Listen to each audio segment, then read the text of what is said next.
사도행전 7장 17절에서 36절까지 말씀입니다. 한 절씩 교독하겠습니다. 하나님이 아브라함에게 약속하신 때가 가까움에 이스라엘 백성이 애굽에서 번성하여 많아졌더니 요셉을 알지 못하는 새 임금이 애굽 왕위에 오르매 그가 우리 족속에게 교활한 방법을 써서 조상들을 괴롭게 하여 그 어린아이들을 내버려 살지 못하게 하려 할세. 그때 모세가 낳는데 하나님 보시기에 아름다운지라. 그의 아버지의 집에서 석 달 동안 길리더니 버려진 후에 바로의 딸이 그를 데려다가 자기 아들로 기르매 모세가 애굽 사람의 모든 지혜를 배워 그의 말과 하는 일들이 능하더라. 나이가 40이 되매 그 형제 이스라엘 자손을 돌볼 생각이 나더니 한 사람이 원통한 일을 당함을 보고 보호하여 압제받는 자를 위하여 원수를 갚아 애굽 사람을 쳐 죽이니라. 그는 그의 형제들이 하나님께서 자기의 손을 통하여 구원해 주시는 것을 깨달으리라고 생각하였으나 그들이 깨닫지 못하였더라. 이튿날 이스라엘 사람끼리 싸울 때에 모세가 와서 화해시키려 하여 이르되 너희는 형제인데 어찌 서로 해치느냐 하니 그 동물을 해치는 사람이 모세를 밀어뜨려 이르되 누가 너를 관리와 재판장으로 우리 위에 세웠느냐? 네가 어제는 애굽 사람을 죽인과 같이 또 나를 죽이려나 하니 모세가 이 말 때문에 도주하여 미디안 땅에서 나그네 되어 거기서 아들 둘을 낳으니라. 40년이 참에 천사가 시내 산 광야 가시나무 떨기 불꽃 가운데서 그에게 보이거늘 모세가 그 광경을 보고 놀랍게 여겨 알아보려고 가까이 가니 주의 소리가 있어 나는 내 조상의 하나님 즉 아브라함과 이삭과 야곱의 하나님이라 하신대 모세가 무서워 감히 바라보지 못하더라. 주께서 이르시되 내 발의 신을 벗으라. 네가 서 있는 곳은 거룩한 땅이니라. 내 백성이 애굽에서 괴로움을 받음을 내가 확실히 보고 그 탄식하는 소리를 듣고 그들을 구원하려고 내려왔노니 이제 내가 너를 애굽으로 보내리라 하시니라. 그들의 말이 누가 너를 관리와 재판장으로 세웠느냐 하며 거절하던 그 모세를 하나님은 가시나무 떨기 가운데서 보이던 천사의 손으로 관리와 속량하는 자로서 보내셨으니 이 사람이 백성을 인도하여 나오게 하고 애굽과 홍해와 광야에서 40년간 기사와 표적을 행하였느니라. 아멘. 사도행전 6장의 초대교회는 7명의 집사를 세웁니다. 오늘 본문에 등장하는 스데반은 스데반이 직접 등장하진 않죠. 7장 내내 스데반은 자신이 받은 혐의에 대하여서 공회 앞에서 변론 또 그리고 설교를 하고 있기 때문에 스데반이 직접 등장하진 않지만 오늘 이 모든 이야기는 스데반이 공의의 사람들과 제사장들과 유대 종교 지도자들을 향하여 자신의 혐의에 대한 변호 그리고 설교의 내용입니다. 하나님께서 허락하신 은혜와 권능이 충만하였던 스데반은 큰 기사와 표적들을 많이 행했습니다. 그러나 그 스데반의 가르침과 그 기적들은 당시 유대 지도자들의 심기를 건드리는 것들이었고 그 중에 하나가 스데반이 지금 말하는 것은 모세를 무시하고 모세의 율법을 멸시하는 것이다 라고 하는 제목이 있었습니다. 오늘 본문은 그에 대한 스데반의 변호이자 그 긴 변호 설교의 두 번째 부분입니다. 7장 17절부터 36절 오늘 본문의 내용은 모세 이야기가 주를 이루고 있습니다. 우리에게도 매우 잘 알려져 있고요. 17절 말씀입니다. 하나님이 아브라함에게 약속하신 때가 가까움에 이스라엘 백성이 애굽에서 번성하여 많아졌더니 요셉을 알지 못하는 새 임금이 애굽 왕위에 오르매 그가 우리 족속에게 교활한 방법을 써서 조상들을 괴롭게 하여 그 어린아이들을 내버려 살지 못하게 하려 할세. 그때에 모세가 낳는데 하나님 보시기에 아름다운지라. 그의 아버지의 집에서 석 달 동안 길리더니 라고 했습니다. 제가 미국에 있을 때 어떤 그 미국인 교회에 등록을 해서 다니고 있었습니다. 새가족반에 들어가게 됐는데 그 새가족반을 담당해 주셨던 분이 당시 상당히 보수적이지만 또 복음주의적인 웨스트민스터 신학교에서 신학을 가르치던 교수님이었습니다. 저에게 이제 첫 번째 만남에 질문을 했습니다. 당신은 어떻게 구원을 받았습니까? 그 이야기를 해줄 수 있나요? 이렇게 물어보는 겁니다. 제가 유창하진 않았지만 그래도 그 정도는 설명할 수 있다고 생각해서 설명을 했습니다. 어릴 때 어머니를 따라서 교회 다니다가 어느 날 이렇게 감동을 받아가지고 예수님 믿게 됐다 이렇게 얘기를 했더니 여러 번 다시 묻는 겁니다. 2번까지는 그래도 제가 영어를 잘 못해서 그런가 보다 또박또박 다시 말을 했는데 3번째 다시 물으니까 좀 의아했습니다. 내가 뭘 잘못 말했나? 근데 알고 보니까 나중에 이제 그 친구가 저한테 이제 교정해 주면서 했던 말이 뭐였냐면, 제가 제 예수님 믿고 구원받았다고 하는 사실에 대해 설명하는 주어가 내내 I, 나였던 거죠. 내가 믿어서, 또 내가 원해서, 내가 알고 싶었다, 이제 이런 식으로 표현을 했던 거였습니다. 그 교수님은 하나님의 주권적으로 인생을 구원하시고 부르신다는 사실들을 우리가 고백하는 것이 필요하다고 저에게 말했었습니다. 방금 읽은 17절, 20절 말씀에 보면 이스라엘 사람들 입장에서는 이미 너무도 잘 알려져 있고 애정하고 존경하고 그들의 신앙과 민족 정체성을 핵심적으로 구성하는 인물들이 등장합니다. 아브라함, 요셉, 모세. 그러나 이 세 사람을 소개하면서 그 유구한 역사를 요약하는 스데반의 그 문장의 첫 번째 주어는 하나님입니다. 이스라엘을 애굽에서 구출한 모세의 출생과 그의 시작은 하나님이 아브라함에게 약속하신 때가 이르렀기에 라고 시작합니다. 그리고 출애굽기를 보면 산파들과 또 모세 가족의 어떤 기지로 모세의 생명을 보존한 것처럼 보일 수도 있습니다. 그러나 20절에 보면 모세가 낳는데 하나님 보시기에 아름다운지라.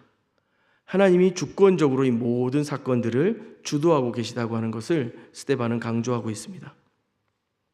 25절입니다. 그는 그의 형제들이 하나님께서 자기의 손을 통하여 구원해 주시는 것을 깨달으리라고 생각하였으나 그들이 깨닫지 못하였더라.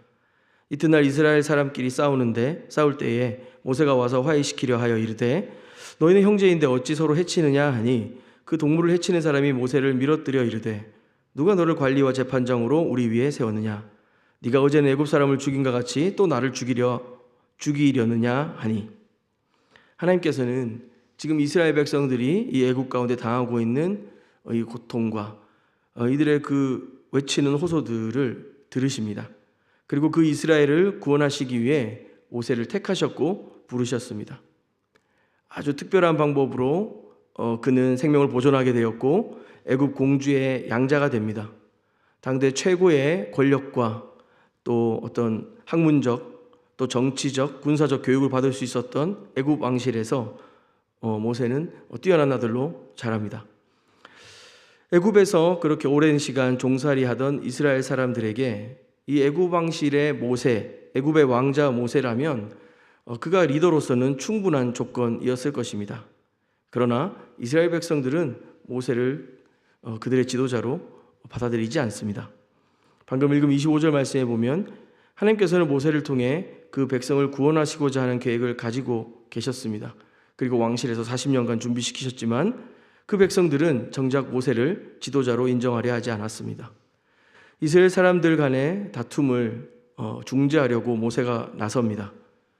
그때 그들은 모세를 거절하며 말합니다. 누가 너희를 우리의 관리와 재판장으로 세웠느냐?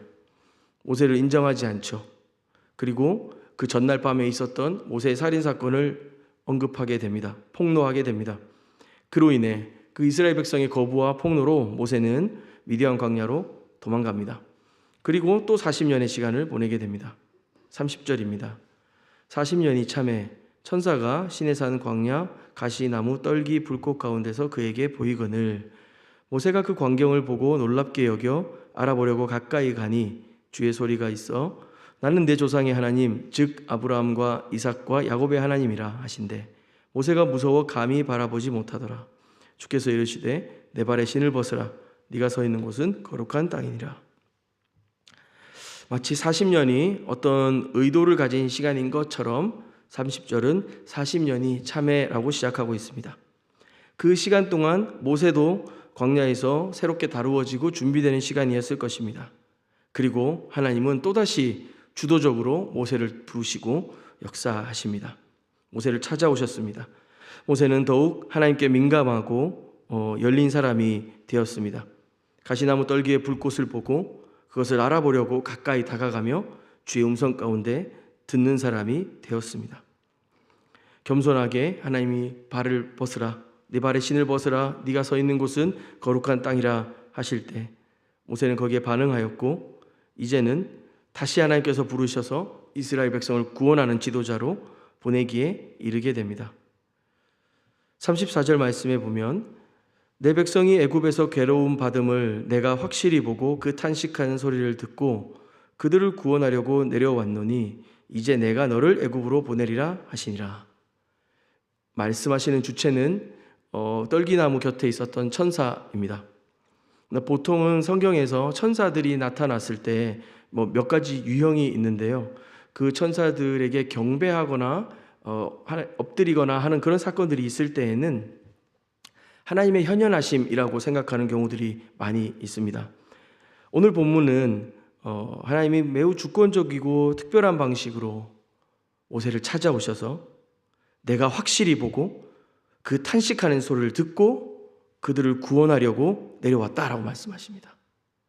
모세를 부르시지만 이 모든 그 이스라엘의 신음소리와 고통을 들으시며 그들을 구원하시는 계획을 신실하게 일하고 계신 분은 하나님이셨던 겁니다.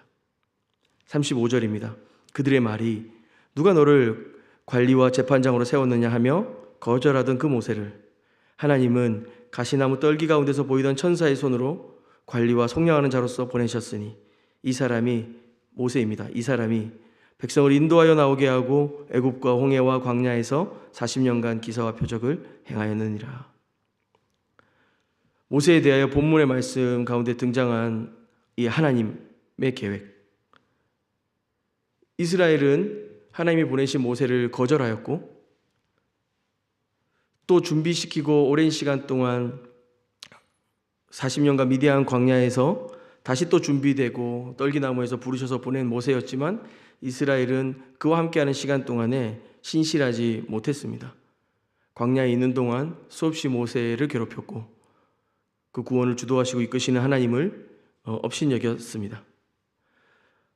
사실은 지금 이 모세와 모세 이야기는 하나님이 우리를 어떻게 구원하셨고 모세를 통해서 얼마나 대단한 일을 하셨는가를 설명하기도 하지만 또 한편 지속적으로 거절하고 그 모세를 거부했던 이스라엘을 떠올리게 합니다.